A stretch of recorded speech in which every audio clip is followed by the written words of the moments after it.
Okey, hai, Assalamualaikum. Salam hormat dan salam sejahtera. Firdaus Zon Lelong di sini. So, jom kita teruskan. So, dekat sini saya nak share secara mudahlah ataupun secara pantas berkenaan cara bagaimana gunakan home loan calculator. Okey. So, katakan customer nak beli rumah yang berharga RM500,000. Okay, anda masukkan RM500,000 dekat sini.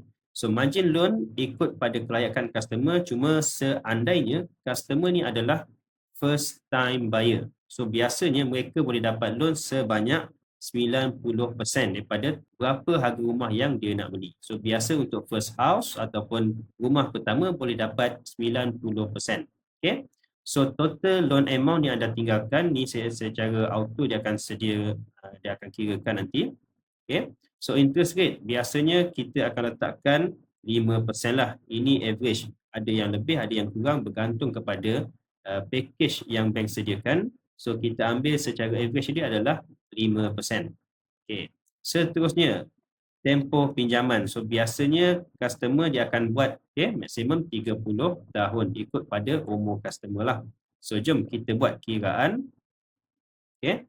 So, kita calculate dekat sini. Kita tekan je calculate. So, anda boleh nampak total loan yang dia akan dapat adalah RM450,000 selepas dia tolak 10% deposit yang dia dah bayar.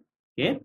Dan untuk monthly installment ataupun bayaran bulanan adalah sebanyak RM2,415.70. So, ini anggaran yang customer perlu bayar ataupun pinjaman yang perlu customer bayar untuk beli rumah yang berharga RM500,000. Okey. So, jom saya share satu lagi contoh. Katakan customer nak beli rumah harga RM200,000. So, jom kita calculate semula. Kita tekan yang ni dan anda boleh nampak.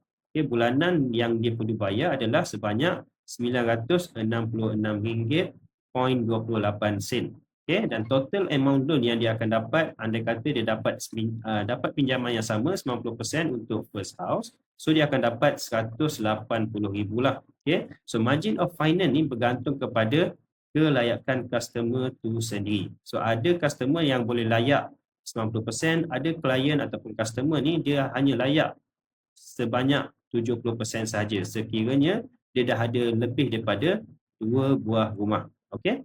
So, itu saja untuk perkenaan cara bagaimana nak gunakan home loan ataupun smart tool untuk home loan. So, jom kita sambung pada video yang seterusnya.